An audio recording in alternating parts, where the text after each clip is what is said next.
Βρισκόμαστε πια στο Λύκειο και πολλοί από εμάς αναρωτιούνται γιατί να γιορτάζουμε σήμερα αυτή την επέτειο. Οι άλλοι απλώς χαίρονται δικαιολογημένα που είναι μια μέρα χωρίς μάθημα. Και όμως σήμερα, το 2025, η γιορτή αυτή μοιάζει να έχει περισσότερο νόημα από ποτέ. Όχι όμως μόνο για να νιώσουμε εθνικά υπερήφανοι. Εξάλλου, η περηφάνεια αφορά εκείνους που αγωνίστηκαν τότε και η δική μας γενιά πρέπει να νιώσει περήφανη για αυτά που ίδια θα επιτύχει. Ας ελπίσουμε αυτά να είναι επιτεύγματα σε περίοδο ειρηνική. Τι κάνουμε στη γιορτή αυτή τόσο επίκαιρη? Αναζητώντας τα αίτια του Β' Παγκοσμίου Πολέμου μέσα στα σχολικά βιβλία, μαθαίνουμε πως ο πόλεμος ήταν αποτέλεσμα της μεγάλης κρίσης του 1929 που προήλθε από ασυνεννοησία ή παρεξήγηση. Αλλού, διαβάζουμε πως υπεύθυνος ήταν αποκλειστικά ο Χίτλερ που ήταν ψυχοπαθής. Ούτε μία αναφορά δεν γίνεται στον χαρακτήρα των κοινωνιών που εκδηλώθηκε η κρίση. Πράγματι, το 1929 ξεσπάει η οικονομική κρίση, πρώτα στη ΣΥΠΑ και έπειτα επεκτείνεται και στην Ευρώπη. Μια κρίση που και τότε ήταν αποτέλεσμα της υπερσυσσόρευσης του κεφαλαίου και των κερδών και όξινε ακόμα περισσότερο τις αντιθέσεις ανάμεσα στα υπερελιστικά κράτη για το ξαναμοίρασμα των αγορών. Οι ισχυρές χώρες, αυτές που αποκαλούμε μεγάλες δυνάμεις, ανταγωνίζονταν η μία την άλλη, γιατί ήθελαν να ξαναμοιράσουν τον κόσμο μεταξύ τους σε σφαίρες επιρροής, όπως λέγαμε στην ιστορία. Η Γερμανία κατάστηνε σχέδια για την διανομή του κόσμου προς όφελός της. Το 1936 δημιουργεί το φασιστικός άξονας Βερολίνου-Ρώμης, ενώ στην Ισπανία ο στρατηγός Φράνκο καταλαμβάνει πραξικομματικά την εξουσία και συνεργάζεται με τον Χίτλερ και τον Μουσολίνι. Παραμονές του Β' Παγκοσμίου Πολέμου. Διαμορφώνται στην Ευρώπη δύο στρατόπεδα. Συμμαχίες χωρών που ανταγωνίζονται. Από τη μία οι δυνάμεις του άξονα και από την άλλη οι Αγγλογάλοι. Αυτοί που βρίσκονται ψηλά λένε πόλεμος και ειρήνη είναι δύο πράγματα ολότελα διαφορετικά. Όμως η ειρήνη τους και ο πόλεμός τους μοιάζουν πως ο άνεμος και η θύελα. Ο πόλεμός τους σκοτώνει. Ότι άφησε όρθιο η ειρήνη. Όταν αυτοί που είναι ψηλά μιλάνε για ειρήνη, ο απλός λαός ξέρει πως έρχεται ο πόλεμος. Η οικονομική κρίση είναι το προσφορότερο έδαφος για τη γέννηση του φασισμού. Η φασιστική δικτατορία του Μουσολίνι στην Ιταλία έχει ήδη αντικαταστήσει το δημοκρατικό πολίτευμα. Στη Γερμανία, ο Χίτλερ ανακηρύσσει το Τρίτο Ράιχ, μια νέα αυτοκρατορική Γερμανία. Όλα τα πολιτικά κόμματα, εκτός του ναζιστικού, τίθεται εκτός νόμου.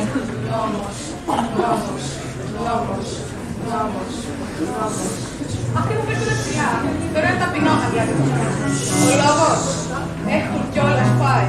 Αυτοί που βρίσκονται ψηλά λένε πόλεμος και ειρήνη. Είναι δύο πράγματα ολότελα διαφορετικά. Όμως η ειρήνη τους και ο πόλεμός τους είναι όπως ο άνεμος και η θύελα. Ο πόλεμος είναι την ειρήνη. Όπως ο γιος από τη μάνα έχει τα δικά της απέσια και τα ξεφουσιά. Ο πόλεμος σκοτώνει. Ότι άφησε όρθιο η ειρήνη. Όταν αυτοί που είναι ψηλά μιλάνε για ειρήνη, ο απλός λαός ξέρει πως έρχεται πόλεμος. Στρατηγέ, το μηχάνημά σου, το τάξη σου, είναι δυνατό μηχάνημα. Η τάξη ολόκληρα θερήσει και εκατοντάδες άντρες αφανίζει. Μόνο που έχει ένα ελάττωμα. Διάσε το οδηγό. Στρατηγέ, το βομβαρδιστικό σου είναι πολύ δύναμο. Πετάει πιο γρήγορα από τον άνεμο και από τον ελέφαντα σηκώνει πάνω σου πιο πολύ. Μόνο που έχει ένα ελάττωμα. Χρειάζεται πιλότο. Στρατηγέ, ο άνθρωπος είναι χρήσιμος πολύ. Ξέρει και να πετά, ξέρει και να σκοτώνει. Μόνο ένα λάθος. Ξέρει να σκέφτεται. Οι Εβραίοι, πρώτοι από όλους, είναι στο στόχαστρο των φασιστών και των ναζιστών. Οι Τσιγκάνοι, οι διανοούμενοι, οι κομμουνιστές και όσοι αντιστέκονται στον ναζισμό και στον φασισμό ακολουθούν. Η βία και η τρομοκρατία είναι κοινές μέθοδοι. Οι μελανοχίτονες στην Ιταλία και τα τάγματα εφόδου, από που θα προκύψουν αργότερα τα SS στη Γερμανία, τρομοκρατούν, προπυλακίζουν, δένουν ή και δολοφονούν αθώους πολίτες αν τυχόν δεν χαιρετίζουν τα φασιστικά σύμβολα. Οι Εβραίοι στερούνται κάθε δικαιώματός τους ως πολίτες. Εκδιώκονται και στέλνονται μαζί με όλους τους άλλους πολιτικούς αντιπάλους των ναζιστών σε στρατόπεδα συγκέντρωσης με απότερο στόχο την εξολόθρευσή τους.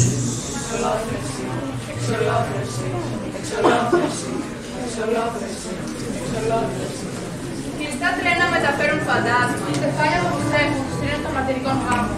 Έξοδος, αποκαλυπτική. Είστε αδερφοί μας! Φωνάσουν από τα τρένα. Το λιχνάρι μας είναι ρόδιτο. Δεν θα μπορέσει το σκοτάδι τη σάρκα μας να διαπεράσει.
Ελλάδα επιβάλλεται η δικτατορία της 4ης Αυγούστου του Ιωάννη Μεταξά.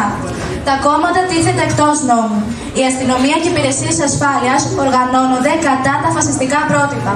Επιβάλλεται αυστηρή λογοκρισία, στρατόπεδα συγκέντρωσης, κατάργηση πολιτικών ελευθεριών, συστηματική καταδίωξη όλων των διαφωνούντων, εξορίες, αλλά και οργανώσεις νεολαίας, τύπος και δημόσιοι εορτασμοί που υμνούν το καθεστώς και τον αρχηγό του. Ένα τοπίο που δεν απέχει από αυτόν των άλλων φασιστικών καθεστώτων. Μία από τις πρώτες πράξεις 4ης Αυγούστου ήταν το κάψιμο των ενοχλητικών βιβλίων. Μάρξ, Χάινερ, Φρόιντ, Ντοστογεύσκι, Γκέτε, Δαρβίνος, Παπαδιαμάτης, Χαρκαβίτσας και πολλοί άλλοι οι ανεπιθύμητοι συγγραφείς που τα βιβλία τους ρίχνονται στην πυρά. Πυρά. Όταν το καθεστώς έδωσε τη ζωή να καώνε σε δημόσιες πληκτήσεις τα βιβλία, περικλίνουν ιδέες ανατρεπτικές.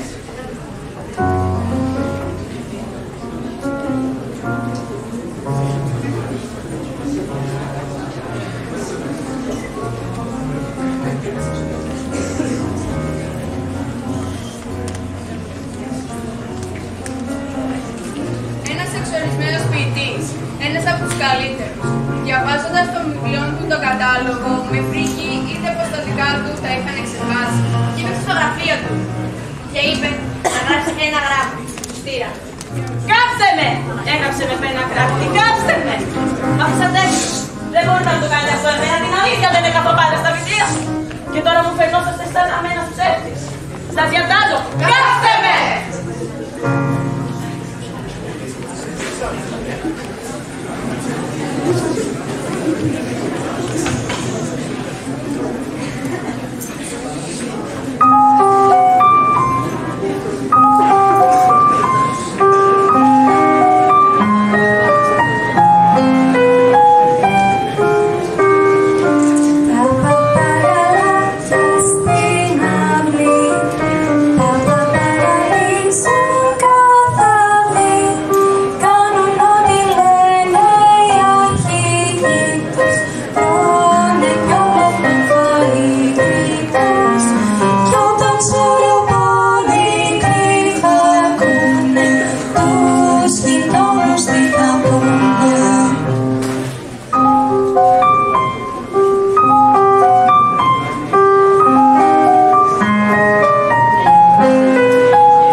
Όταν η φασιστική Ιταλία κήρυξε τον πόλεμο στην Ελλάδα, ο Μεταξάς, λόγω των συμφερόντων που ήθελε να διατηρήσει με την Αγγλία, δίνει εντολή να πέσουν μερικές τουφεκές για την τιμή των όπλων. Ο ελληνικός λαός ήταν αυτός που ζήτησε αντίσταση. Άρχισε έτσι ο μεγάλος εθνικοαπελευθερωτικός αγώνας που σημάδεψε την ελληνική ιστορία. Οι Ιταλοί φασίστες νόμιζαν πως θα ξεμπερδέψουν γρήγορα και με ελάχιστες απώλειες με τους Έλληνες, μέσα σε 10 με 15 μέρες. Δεν υπολόγιζαν όμως πως όταν ο λαός θέλει, μπορεί.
Μετά την ήττα της Ιταλίας, έρχεται η σειρά του Χίτλερ και της Γερμανίας να επιτεθούν στα ελληνικά σύνορα.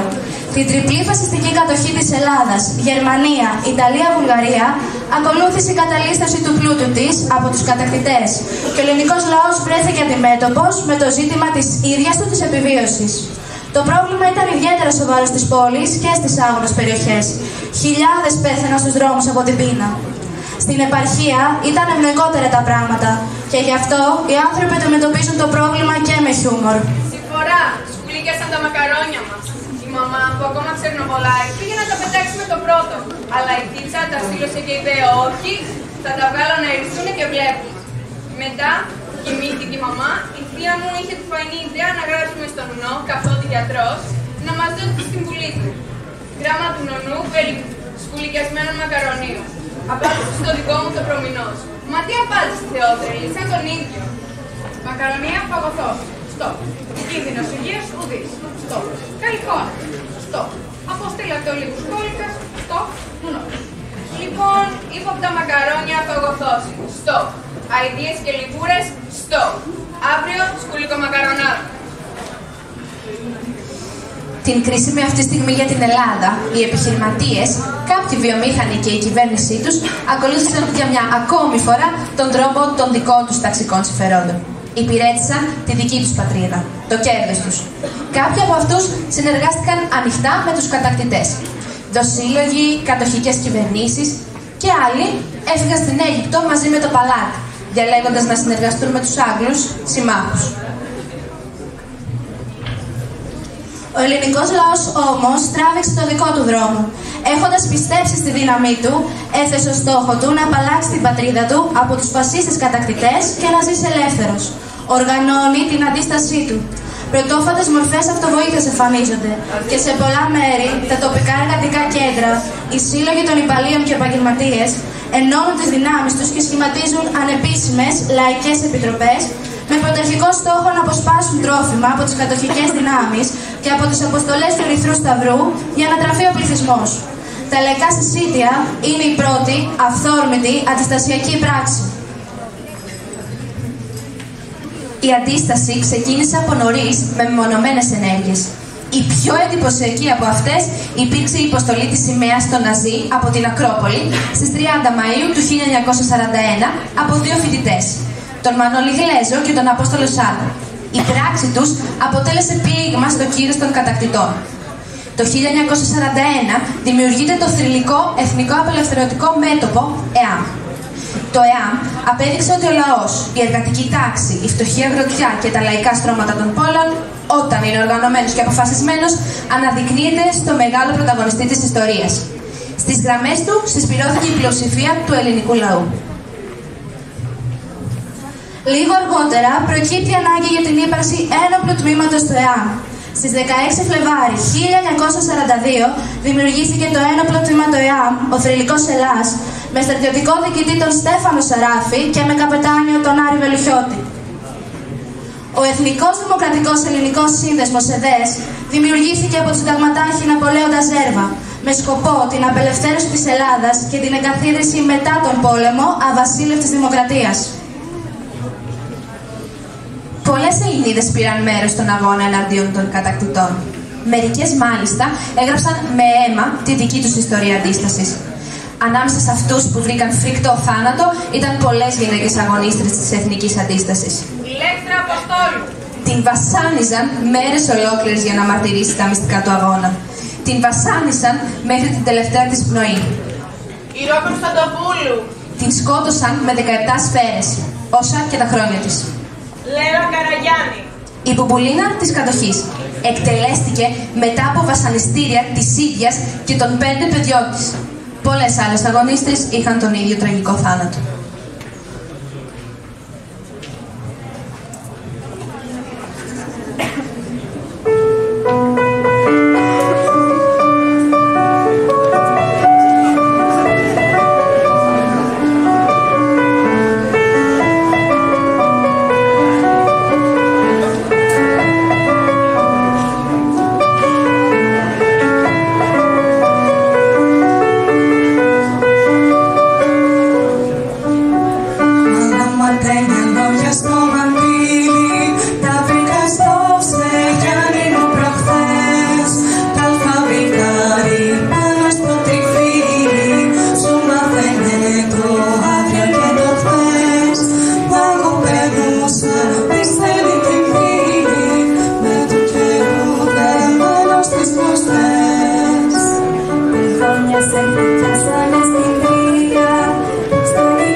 στρατιώτες του Ελλάς και του ΕΔΕΣ, οι ανατινάξεις γεφυρών, 37 στο σύνολο, με μεγαλύτερη αφή του Γοργοποτάμου, που είχε ως αποτέλεσμα η διακοπή των εφοδιασμού των γερμανικών δυνάμεων Βόρειας Αφρικής για 6 κρίσιμες εβδομάδες, με αποτέλεσμα να αλλάξει το ρου του Β' Παγκοσμίου Πολέμου και οι καταστροφές που προξένησαν στους κατακτητές συνέβαλαν καθοριστικά στην απελευθέρωση.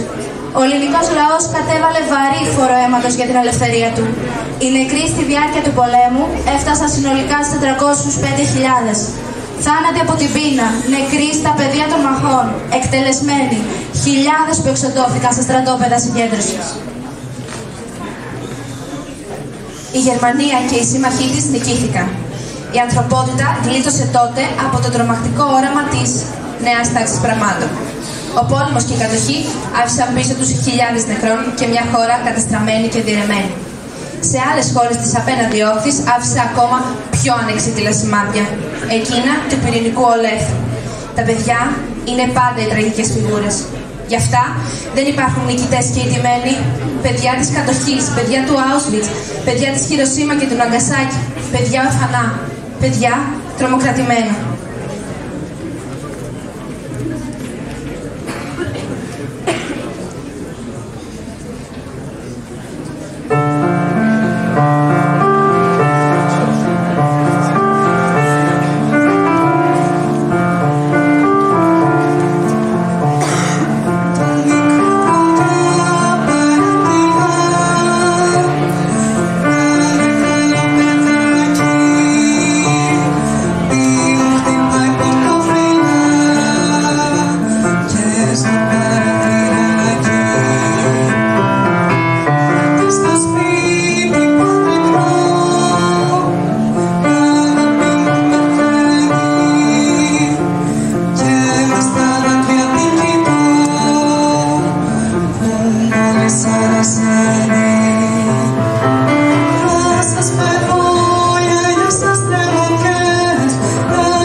Υπάρχουν όμως και σήμερα παιδιά του πολέμου.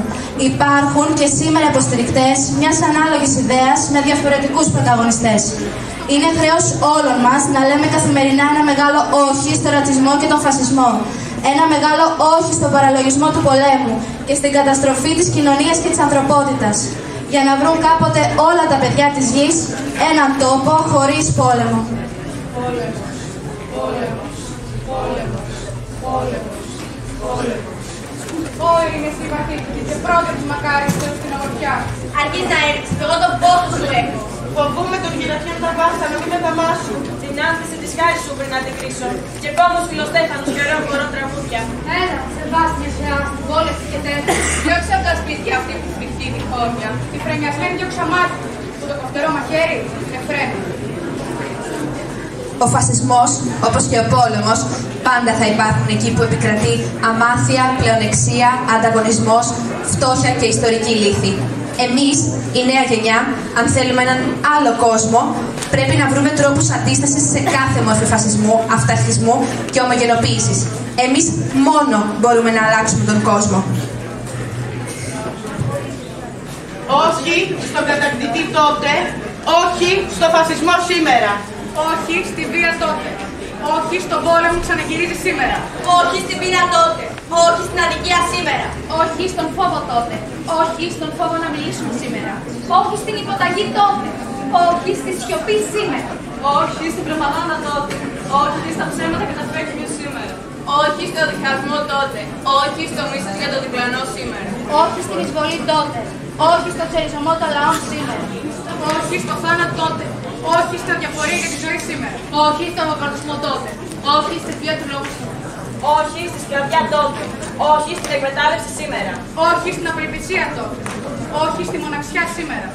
Όχι στον καταναγκασμό τότε. Όχι στις εξαρτήσεις σήμερα. Όχι στην καταστροφή τότε. Όχι στην καταστροφή της φύσης σήμερα. Όχι στο ψέμα τότε. Όχι στη λύθη σήμερα. Όχι στον πόλεμο τότε. Όχι στον πόλεμο παντού πάντα. Όχι στην τυραννία τότε. Όχι στο φασισμό που σηκώνει κεφάλι σήμερα. Όχι στον ναζισμό τότε. Όχι στον ρατσισμό σήμερα. Όχι στην κατοχή τότε. Όχι στην εξάρτηση σήμερα. Όχι στο σκοτάδι τότε. Όχι στο σκοτάδι σήμερα. Το όχι τότε ήταν για την ελευθερία. Το όχι σήμερα είναι για τη ζωή μας. Το όχι συνεχίζεται.